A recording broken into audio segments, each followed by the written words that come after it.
It brings me no good joy to say this, but I told you so. I told y'all literally yesterday. I told y'all, as a matter of fact, take a look right here. Right there, bang. The truth exposed. Here's why WNBA players are not signing the WNBA offer. I told y'all that yesterday. See, I be bringing y'all the news you could use. Now, I'm not like these other fools. Here you go like that. Oh, man. But it does not, I'm not happy about. The silence didn't just hang in the air, it detonated. The WNBA Players Association didn't hesitate. They slammed the door on the proposed $1.1 million max salary. And this wasn't just a contract issue. It sent shockwaves through the entire league, shaking players and fans alike. For Caitlin Clark, the impact is massive, instantly shifting her future landscape. Outrage erupted almost immediately, with voices across the league calling out the bold refusal. Now the WNBA stands at a pivotal crossroads, facing a fallout that could redefine everything. You go like that. Oh, man. But it does not, I'm not happy about what is going on, man. WNBA players have officially turned down the offer of $1.1 million. We got to get into all of this. Welcome to Keep the Vision. Make sure you like, comment, subscribe, share the channel, hit that bell notification, hype the video. Let's rock. So we got to get into all of this, y'all. These WNBA players ain't playing no games, man. They play. Look, this is the definition of playing hardball, and I think it's time. This didn't blindside anyone. Analysts warned days ago that a standoff was inevitable, and now that prediction has exploded into reality. The so-called lucrative offer was never truly viable, and players saw straight through it. Their rejection wasn't impulsive, it was strategic, exposing a much deeper battle simmering beneath the surface. The fallout has left the league shaken, highlighting a widening gap between expectations and hard truth. Insiders recognized this divide long before today. Now the future feels unstable, tensions are rising, and the WNBA is being forced to rethink every move. The impact is unmistakable. These WNBA players ain't playing no games, man. They play. Look, this is the definition of playing hardball, and I think it's time for the WNBA to put their foot down and move on. This was Alexa Philippou. WNBPA doesn't see proposed $1.1 million max salary as moving negotiations forward. This is craziness, man. I told you at the end of the day, I told y'all it wasn't even about, they wasn't going to accept the bread because it's not even truly just about the bread. I told y'all that it's about the prioritization. They want to be able to go play in these other leagues and not be required to be back. This isn't routine bargaining. It's a full-blown showdown pushing the league to its edge. The Players Association made it clear they're ready for a fight, standing firm on the $1.1 million max salary demand. This goes far beyond money. It's a calculated power move, testing the WNBA's limits and forcing the league to consider drastic responses. The tone now suggests a hard line, even the possibility of moving ahead without players who refuse to comply. This isn't simply about a contract, it's about dominance and control. The WNBA may shift from negotiating to imposing terms, sending tensions skyrocketing. What's unfolding is a deepening divide that could damage the season, destabilize the league, and shake the entire foundation of women's basketball if not it's handled quickly. Accept the bread because it's not even truly just about the bread. I told y'all that it's about the prioritization. They want to be able to go play in these other leagues and not be required to be back in time for WNBA training camp and all of that. We've already seen Gabby Williams voice this. I told y'all they wasn't going to accept this, and I'm not happy about it. I think it's time for the WNBA to move on with replacement players. Point blank, period. This is crazy, man. What do y'all want? What do y'all want? Do y'all want? Are y'all looking for $2.5 million as a max with $1 million as a minimum? Like, what is it that you're asking for? This is the third comprehensive. The real battle isn't about salary. It's about player prioritization. Athletes want the freedom to pursue high-paying overseas opportunities without being penalized for missing WNBA training camp. This isn't a minor request. It's a push for true professional autonomy and year-round earning power. The offer ignored that core demand, creating a major divide. This dispute now centers on freedom, opportunity, and long-term career control, posing a serious challenge for the league's future and its ability to keep elite talent. $2.5 million as a max with $1 million as a minimum. Like, what is it that you're asking for? This is the third comprehensive offer that WNBA has sent. Look, time is of the essence. It's November 20th. That damn extension is running out. It's running out. The strike, the lockout is on the way. At this point, the owners are just going to lock these players out and move on with replacement players. And I think at this point, that is what they should do. Let's get into this here. It said initially, the reaction on social media was that this was exactly what the players were. Talent. Gabby Williams made it clear, without real player autonomy, no offer would stand. Her stance foreshadowed the firm rejection of the $1.1 million proposal, signaling a unified group unwilling to bend on prioritization. That refusal has pushed the WNBA to the brink, even forcing discussions about replacement players, a move that could reshape the league entirely. Player resolve has cornered the league, triggering a potential shift in rosters, identity, and competitive balance. The uncertainty ahead is massive. At this point, that is what they should do. Let's get into this here. It said initially, the reaction on social media was that this was exactly what the players were looking for with a ratified CBA, and fans were convinced this meant that a new deal would be struck soon and there would certainly be a WNBA season in 2026. Now, I felt like this was a good offer. I feel like this was a fair offer, and I was hoping that the players would sign it because at the end of the day, I don't dislike Kathy Engelbert in the WNBA enough to the point where I don't want to care to see Caitlin Clark to play. I care more about what do players actually want? With a proposed $1.1 million max and a $222,000 minimum on the table, it's clear their ambitions go far beyond those numbers. Some believe they're pushing for something closer to a $2.5 million max and a $1 million minimum, a massive leap that reshapes expectations. The WNBA has already presented 3 extensive offers, all rejected. Now the moving goalposts create confusion and rising frustration. The league is scrambling to understand the true financial demands as the clock ticks down, raising pressure for a resolution before the standoff escalates even further. I don't dislike Kathy Engelbert in the WNBA enough to the point where I don't want to care to see Caitlin Clark to play.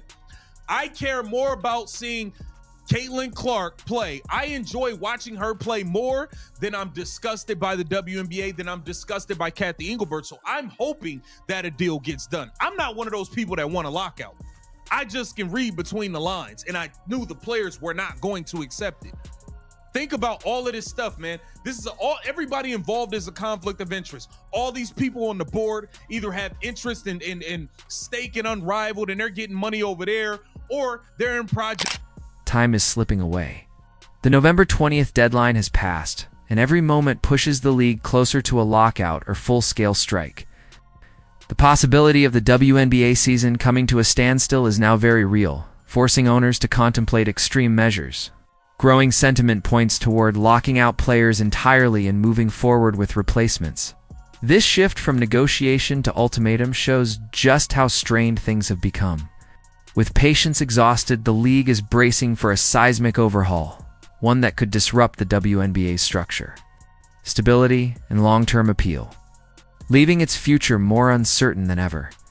Everybody involved is a conflict of interest. All these people on the board either have interest in stake and unrivaled, and they're getting money over there, or they're in Project B. It's a complete conflict of interest all the way around.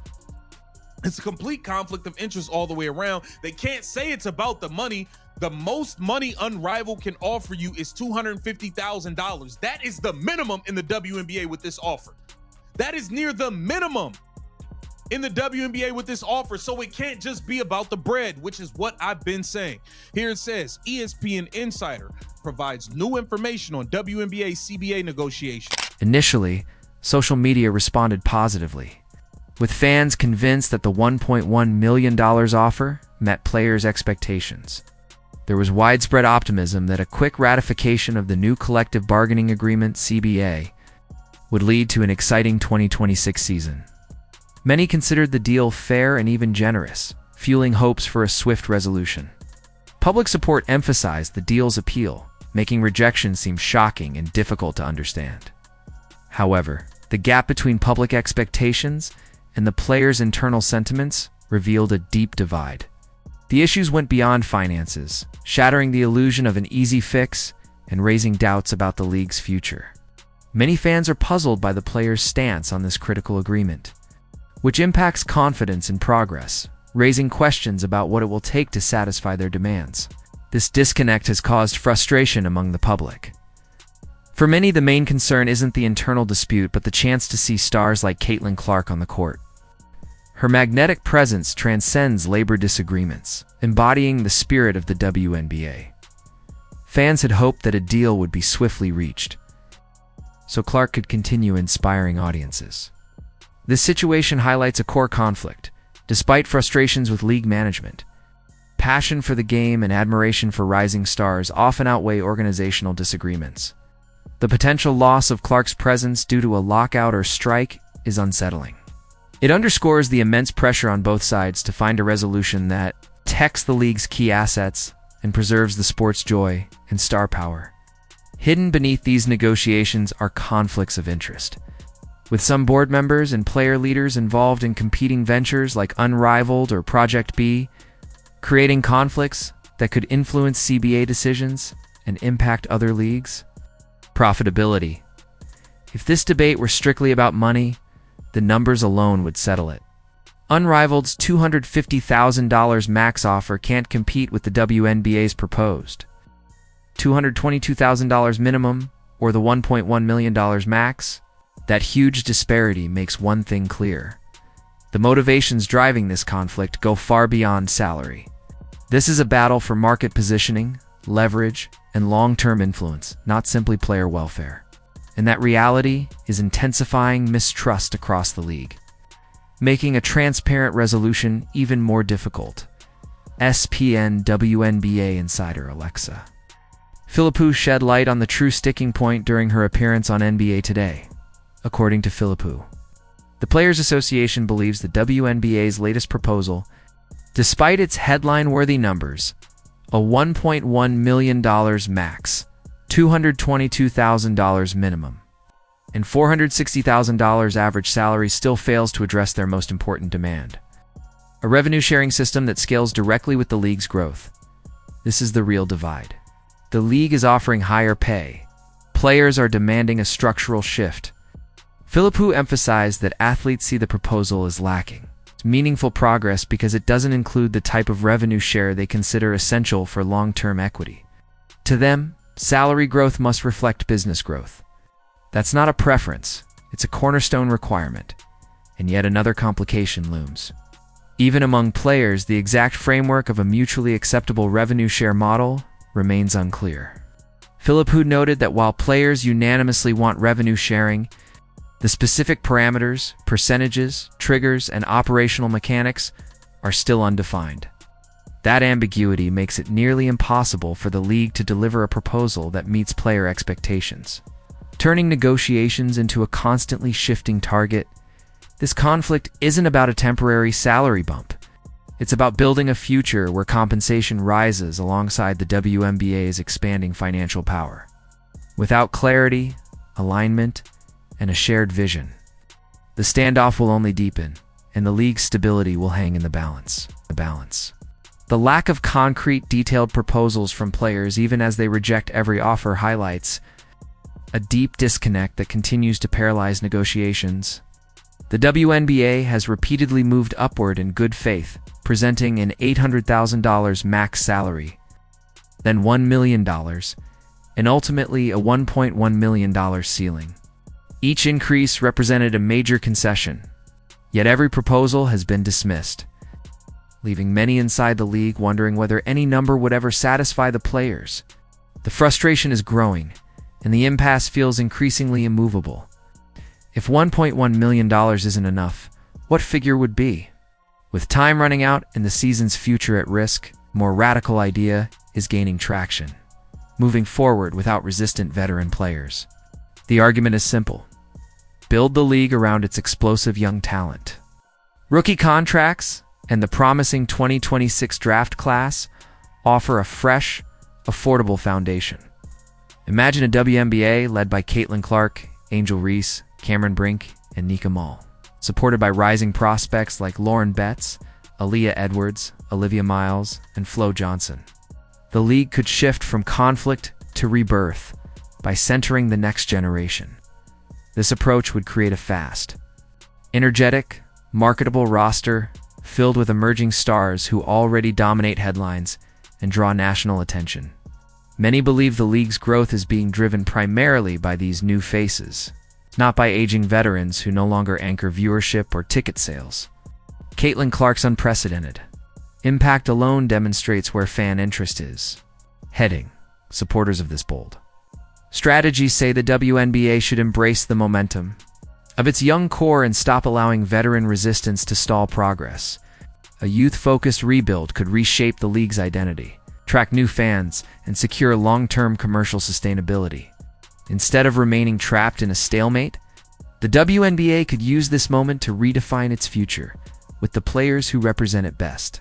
The WNBA faces strategic crossroads, with a clear opportunity to pivot toward a youth-centric future essential for long-term growth and relevance. At the center of this shift is Caitlin Clark, whose unprecedented popularity and ability to drive massive viewership gives the league significant leverage. Paired with rising stars like Angel Reese, Raka Jackson, Cameron Brink, and Mika Mule, many on rookie contracts, the WNBA has a dynamic, marketable core capable of carrying the league forward. Even amid veteran resistance or potential strike scenarios, this emerging talent pool allows the league to reimagine its player base, incorporating international prospects and previously unsigned players to maintain competitiveness and excitement. Clark's singular impact, combined with these fresh faces, offers the WNBA a strategic advantage, demonstrating resilience and ensuring the season can proceed. Despite internal conflict, frustration over the rejected $1.1 million offer has reached a boiling point among fans, analysts, and league insiders alike. Many view this impasse as a betrayal of the league's potential, especially as new stars generate heightened interest. The emotional outcry underscores the stakes. Negotiations are not merely financial disputes, but touch on the WNBA's growth, visibility, and long-term sustainability. Calls for bold action, building around young talent and minimizing reliance on dissenting veterans. Reflect a desire to protect the league from internal turmoil. By embracing this youth-driven approach, the WNBA can safeguard its future, amplify fan engagement, and solidify a foundation for sustained success. Even amid controversy and uncertainty, the rejection of the $1.1 million offer has created uncertainty around player earnings, placing Caitlin Clark's early career and immediate impact in a precarious position. While Clark herself did not reject the proposal, the Players Association's stance casts a shadow over her anticipated professional debut. The collective bargaining impasse now threatens to disrupt the momentum she has worked tirelessly to build. The looming possibility of a lockout or the use of replacement. Players could alter the platform for her remarkable talent, limiting opportunities to shine within a stable, thriving league. This collective no indirectly puts the WNBA's most marketable star at risk, endangering both her individual growth and the league's commercial success. This dispute is more than a contract negotiation. It is a defining moment for the WNBA's trajectory. Decisions made now, whether embracing young talent like Clark or compromising with veterans' will, have lasting effects on player careers and the league's global legacy. The debate highlights crucial questions about player power, league sustainability, and the true cost of compromise. Ultimately, the path chosen will shape the future of women's professional basketball. The league's growth, its stars, and its passionate fan base all hang in the balance, leaving the WNBA at a pivotal crossroads with high stakes for both players in the sport.